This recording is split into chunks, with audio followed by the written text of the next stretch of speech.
పరమ పురుషయే విరపులేకని మరుగుజొచ్చి తిని అరమరసేయకు గరుడ గమన రారా నన్ను నీ కరుణ నీలుకోరా. పాలకూర రైస్ రెడీ అండి.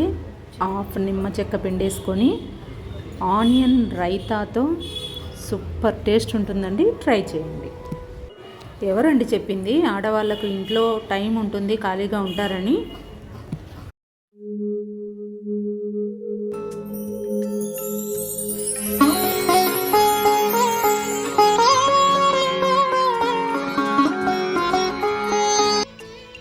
హలో, అందరికీ నమస్తే. పాలకూర ఒక చిన్న కట్ట పాలకూర ఉందండి. కొంచెమే పాపకు నాకే కాబట్టి కొద్దిగానే రైస్ చేస్తున్నాను.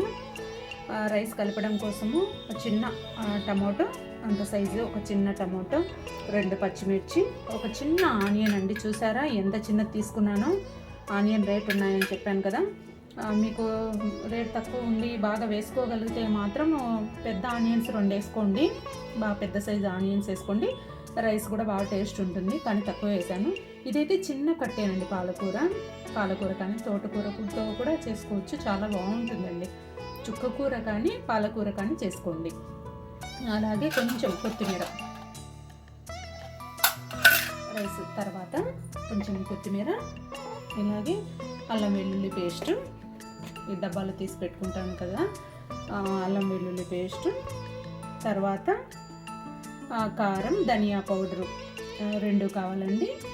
చికెన్ మసాలా, చికెన్ బిర్యానీ చేస్తాం కదా, బిర్యానీ చేస్తున్న మసాలా అయితే కొంచెం కావాలండి. దీనికైతే సూపర్ టేస్ట్ వస్తుందండి. టేస్టింగ్ సాల్ట్ కూడా వాడతారు, కానీ ఇప్పుడు బ్యాన్ చేశారు కదా, అది వాడకూడదు అంటున్నారు. కానీ కొంచెం 2 పలుకులు, మనం ఎప్పుడో కదా అండి వాడేది, రెగ్యులర్గా వాడం కదా, కొంచెం 2 పలుకులు వేస్తే మాత్రం అది ఇంకో టేస్ట్ వస్తుందండి. టేస్టింగ్ సాల్ట్ అయితే కంపల్సరీ చివరిలో వేస్తేనే బాగుంటుంది. సో ఈ రైస్ అయితే ఎలా చేసుకోవాలి ఏంటి అయితే ప్రాసెస్లోకి వెళ్ళిపోదాం పదండి.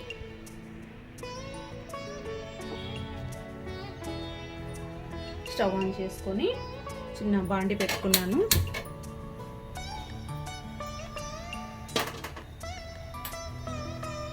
మామూలుగా ఏదైనా రైస్లకి అట్లా కూరలు కానీ తిరగమాత పెట్టుకుంటాం కదా, అలాగేనండి. ఆయిల్, ఆవాలు, జీలకర్ర కొంచెం ఎక్కువ వేసుకోండి, చాలా బాగుంటుంది. మనకు డైజెషన్ ప్రాబ్లం కూడా చాలా మంచిది కదా. కొంచెము జీలకర్ర నేను ఎక్కువే వాడుతూ ఉంటానండి, ప్రతి దాంట్లోకి జీలకర్ర వాడుతూనే ఉంటాను.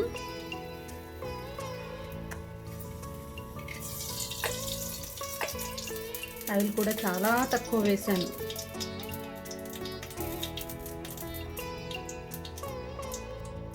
ఇదిగోండి నా ఆస్తి పోపులు పెట్టే, కొంచెం ఆవాలు, కొద్దిగా ఉద్దిపప్పు, కొంచెం జీలకర్ర, అలాగే శనగపప్పు, కొంచెం కరివేపాకు కొద్దిగా పచ్చిది కాదండి, ఎండింది, కొద్దిగా వాటర్లో అలా చేసేసరికి సౌండ్ వస్తుంది. మనం కట్ చేసుకున్నాం కదా ఉల్లిపాయలు, అలాగే పచ్చిమిర్చి, టమోటా తర్వాత వేసుకుందామండి. టమోటా అయితే ఇప్పుడు అవసరం లేదు, ఇవి కొంచెం వేగనివ్వండి.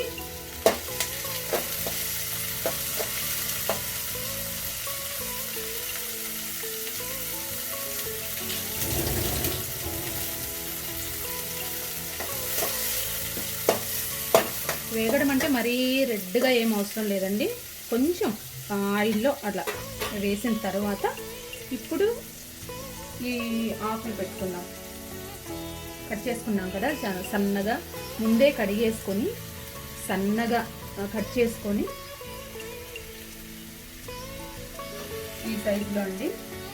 ఎలాగో ఉడికిపోతుంది, పేస్ట్ కూడా చేసుకొని వేసుకోవచ్చండి. రైస్ చాలా గ్రీనిష్గా ఉంటుంది. ఇలా ఆకులు వేస్తేనే బాగుంటుందని నేను ఇలాగే వేస్తూ ఉంటానండి. మామూలుగా అయితే టైం ఎక్కువ తీసుకోదు అనేసి ఒక్కోసారి మిక్సీలో వేసి నున్నగా పేస్ట్ లాగా చేసేసి పేస్ట్ డైరెక్ట్ ఈ తిరగమాతలోనే వేసి చేస్తూ ఉంటాను. అలా కూడా చేసుకోవచ్చు, ఇలా కూడా చేసుకోవచ్చు, మీ ఇష్టం, ఎలా కన్వీనియంట్గా ఉంటే అలా చేసేసుకోండి. ఇది కూడా కొంచెం మగ్గనివ్వాలండి.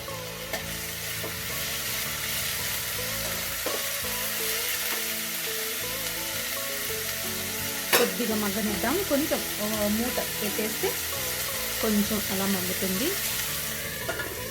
రైస్ అయితే ఇది చాలా బాగుంటుందండి. చూద్దాం మగ్గిందేమో.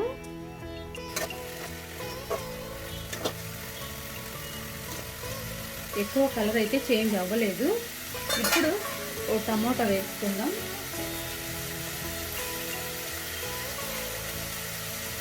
పాలకూర వాడినప్పుడు టమోటా వేయకూడదు, కిడ్నీలో రాళ్ళు వస్తాయి అలా చెప్తూ ఉంటారండి. అది ఎంత మట్టుకు నిజమో నాకైతే తెలియదు. కాకపోతే పాలకూర పప్పు చేస్తున్నప్పుడు ఒక చిన్న టమోటాన్న వేస్తానండి. వేస్తేనే దాని రుచి ఉంటుంది. కొంచెం చింతపండు ఎక్కువ వేసుకుంటాను, అంతేకాని టమోటా అయితే స్కిప్ చేయనండి. చింతపండు ఎంత వేసినా ఒక టమోటా పడితేనే దాని టేస్ట్ వస్తుందని నేను అనుకుంటానండి. టమాటా కొంచెం లైట్గా అలా మగ్గగానే అల్లం వెల్లుల్లి పేస్ట్ అండి. ఇది స్మెల్ అనేది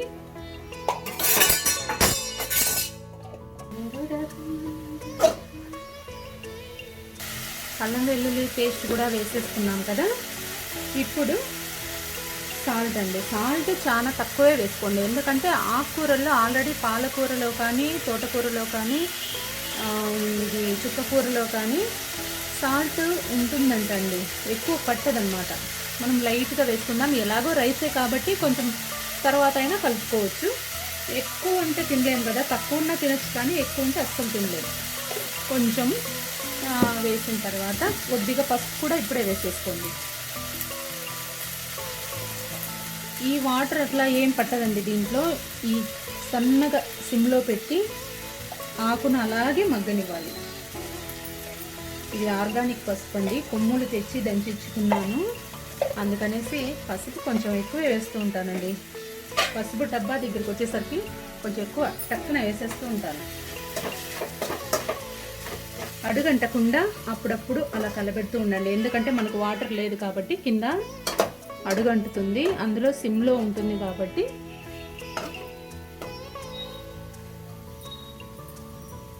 మూత పెట్టేసుకుందాం. ఇది మగ్గడానికి కొంచెం టైం పడుతుందండి. ఆ తోళ్ళు తొక్కలు అన్నీ నీట్గా మగ్గిపోవాలన్నమాట.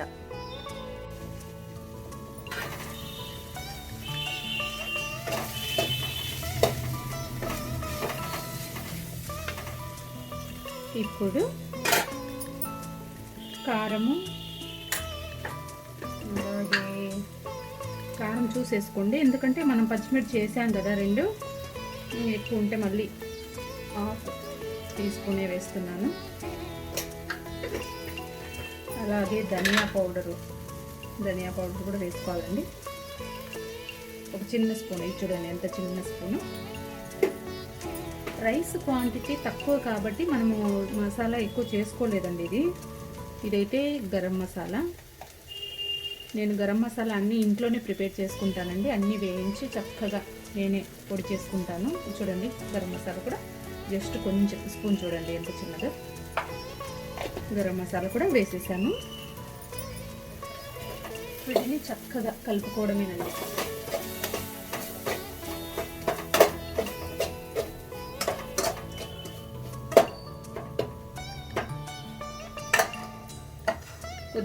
కొద్దిసేపు మూత పెట్టేసి చేసుకుందాం. వాటర్ వేయలేదు కాబట్టి కొంచెం చూసుకుంటూ ఉండండి, లేకపోతే అడుగు అంటిపోతుంది, నల్లగా అయిపోతుంది. చూసుకొని మాటికి మూత తీసుకొని చూసుకుంటూ ఉండాలండి. ఒకవైపు రైస్ కూడా ఉడికిపోతుంది. ఉడకడం అయితే ఉడికిపోయిందండి.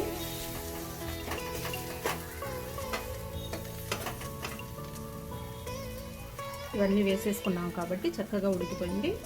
ఇందులో కొద్దిగా దింపే ముందు చికెన్ కానీ మటన్ కానీ బిర్యానీ మసాలా ఉంటుంది కదా, ఆ మసాలా జస్ట్ ఒక్క స్పూన్ వేసామంటే సూపర్ టేస్ట్ ఉంటుందండి. ఎందుకంటే గరం మసాలా కూడా పడింది కదా, కొంచెం రైస్ బిర్యానీ రైస్ అట్లా స్మెల్ వస్తుంది, టేస్ట్ కూడా అలాగే ఉంటుందండి.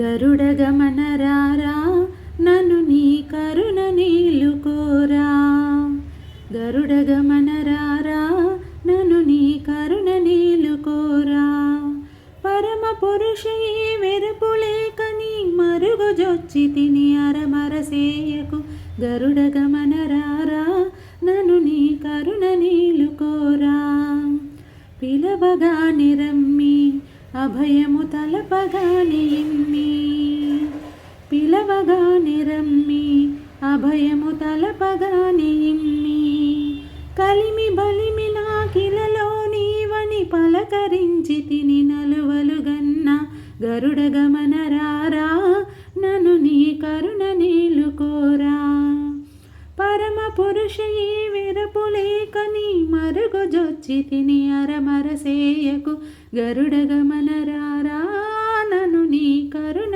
నీలుకోరా. నాకు చాలా నచ్చిందండి పాట, పొద్దున్నే విన్నాను. చికెన్ మసాలా అండి, చివరగా ఈ చికెన్ మసాలా కొంచెం వేసుకుంటే అదో టేస్ట్ ఉంటుందండి, చాలా బాగుంటుంది. కొద్దిగా ఒక స్పూన్ కంటే తక్కువే ఉంది, టీ స్పూన్ కంటే. ఇది గరిటెలో కాబట్టి మీకు అలా కనిపిస్తుంది.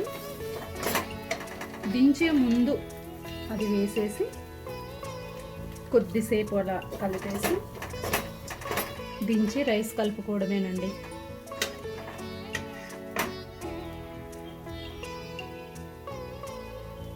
మనం ఒక పావు రైస్కి అయితే ఈ పాలకూర కట్టలు 4 కావాలండి, చిన్న సైజు. ఇంకోసారి మార్కెట్లో తెచ్చినప్పుడు ఆ సైజు పాలకూర కట్టలు మీకు చూపిస్తాను ఎంత సైజు ఉండేది.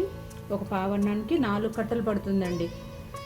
ఇది కొంచెమే, జస్ట్ కొంచెమే రైస్ కాబట్టి మీకు కొంత క్వాంటిటీలోనే చూపిస్తున్నాను. చిన్న కట్టే చూపిస్తున్నాను.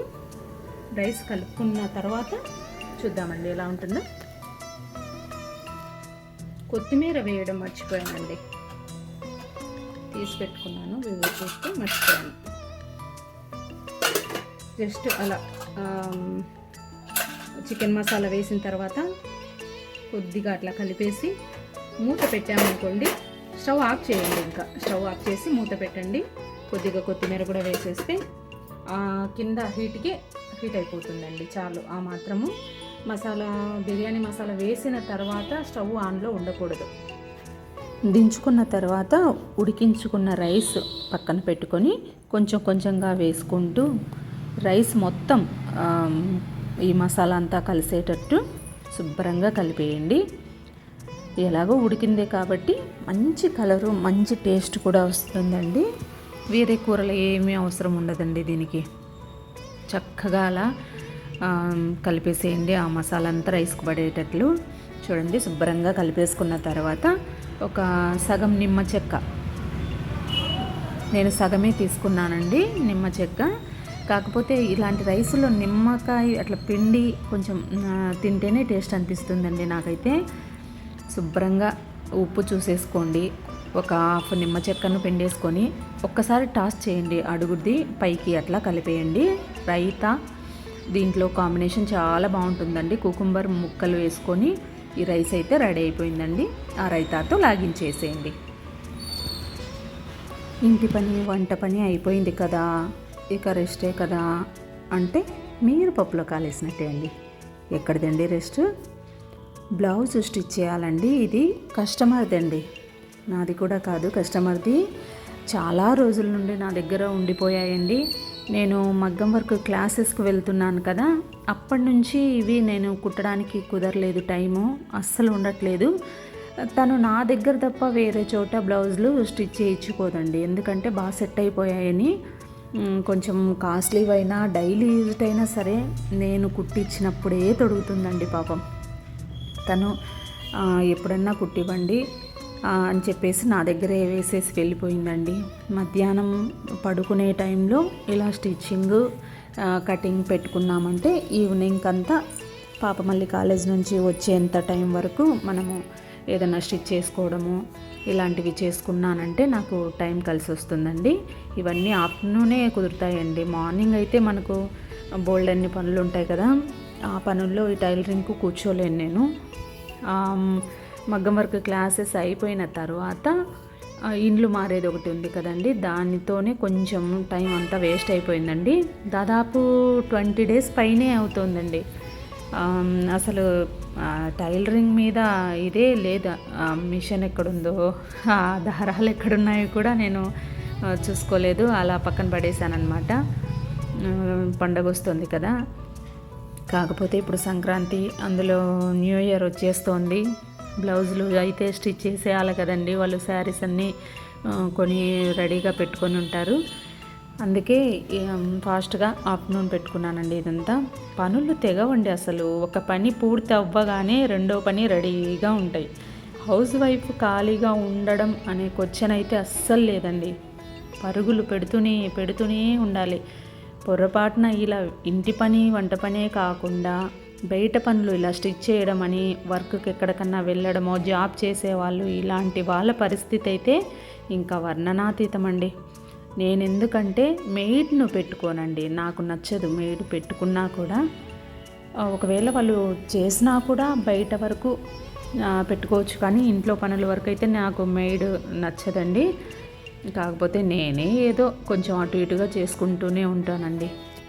నా పనులు అయిపోయిన తర్వాత ఈ స్టిచ్చింగ్ పెట్టుకుంటాను. పాప డ్రెస్సెస్ కానీ, మగ్గం వర్క్ బ్లౌజెస్ కానీ, మగ్గం వర్క్ బ్లౌజులు కూడా నేనే నావి స్టిచ్ చేసుకుంటాను. కస్టమర్లు అయితే ఎక్కువ తీసుకోనండి నేను. నా టైంకి నాకు టైం సెట్ అవ్వదు. అందుకే నేను కొంచెం నిదానంగా లేట్గా ఇస్తానన్న వాటిని మాత్రమే తీసుకుంటాను. ఈ బ్లౌజ్ అయితే కట్ చేయడం, స్టిచ్ చేయడం అయితే అయిపోయిందండి.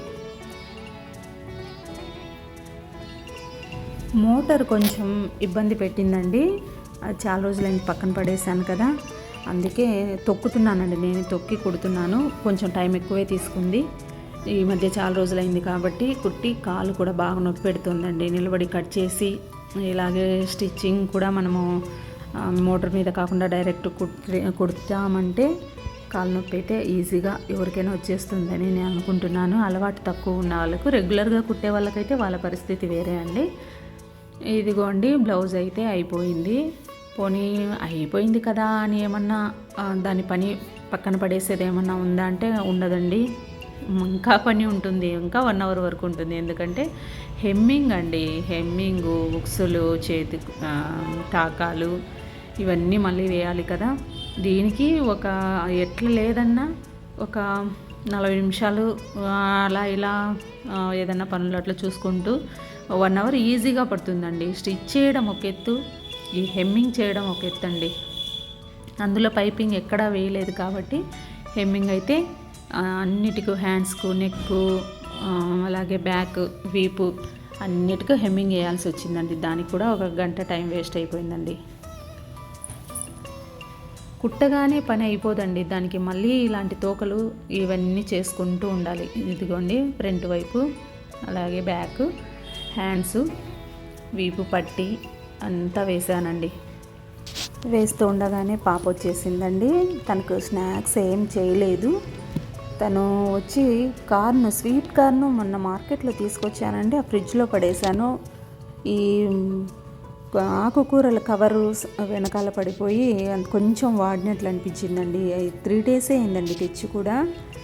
అవి ఉడికేద్దామనేసి పాపకి అప్పచెప్పాను, అవి ఒల్చమని. తను బాగా శుభ్రంగా దానిపైన తోకలన్నీ తీసేస్తుందండి. నేను ఇటు సైడు పని చేసుకుంటున్నాను, తను ఏమో అంతా తీసేసింది. తను మరేం చిన్నపిల్ల కాదండి, కొంచెం ఏదన్నా చిన్న చిన్న పనులు చెప్తే తను చేసి పెడుతుందండి. కాలేజ్ నుంచి వచ్చింది కదా, కొంచెం ఏదన్నా చేసి పెడితే తింటుందనే ఉద్దేశంతో కార్ను చేయమని చెప్పాను. 2 కార్ను తీసేసామండి. అవి తోక తీసిన తర్వాత తొక్కలన్నీ చిన్న చిన్న ముక్కలుగా అలా కట్ చేసి కుక్కర్లో వేసేస్తానండి. 2 సింపుల్గా 2 విజిల్స్ వస్తే చాలు. ఇలా చూడండి, బాహుబలి స్టైల్లో ఇంచడము, అంత ముక్కలు చేత్తో చేసి నేను టక్కన చేశాను చూడు అని చూపిస్తుంది. తనంట చేతుల్లో శక్తి ఎక్కువ ఉందంట, అవి కట్ చేయడంలో ఈమె బాహుబలి టైప్ అనమాట. అలా చూపిస్తుంది చూడండి, టక్ టక్ అని ఇంచేసి చూడు అని నా వైపు చూపిస్తుంది. అబ్బో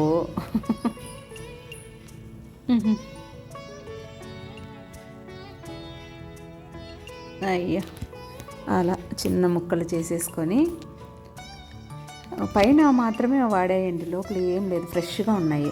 పైన 2-3 ఆకులు మాత్రం కలరు ఇదైపోయింది. అవి కొంచెము కుక్కర్లో వేయమని చెప్పాను, వెళ్తామని.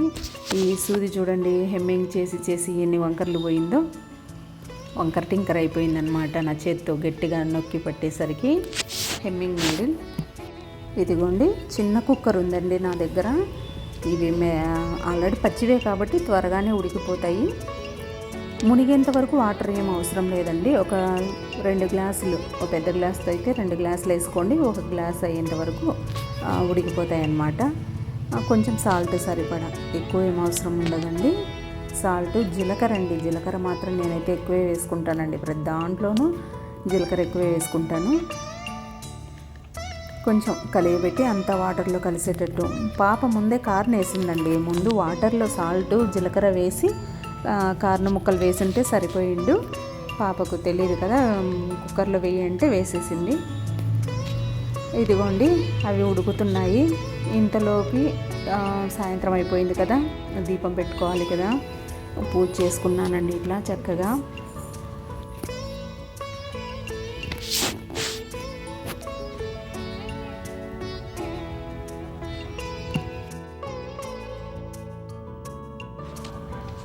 చక్కగా ఇక్కడ తులసమ్మకు కూడా దీపం పెట్టేసుకున్నానండి. ఈ తులసమ్మకు పెట్టిన దీపము ఇటు అటు లైట్స్ కనపడుతూ ఉంటే చాలా బాగుంటుందండి. బయట శంకు పువ్వు అండి, ఈరోజు కూడా ఒక పువ్వు పూసింది. రోజుకు ఒక్కటే పూస్తుందండి, అయినా దాని ఇది ఎంతండి, చాలా చిన్న మొక్క, ఒక్క తీగ మీదే ఉంది. రోజుకు ఒక్కటి మాత్రమే పూస్తోందండి. ఈరోజు కొయ్యలేదండి, అలాగే పెట్టేశాను. ఇంతలో కార్న్ ఉడికేసాయి. కుక్కర్ ఆఫ్ చేసి చల్లారిందండి. చల్లారిన తర్వాత ఈ ముక్కలు తీసేస్తున్నాను. కింద వాటర్ ఉంది కదా, జీలకర్ర సాల్ట్, ఆ వాటరు ఈ కార్న్తో కలిసి ఉడికి ఉంటాయి కాబట్టి వాటిని నేను పడేయనండి. జీలకర్ర ఎక్కువ వేసుకునేది కూడా అందుకేనండి. ఆ వాటర్ని నేను తాగుతానండి.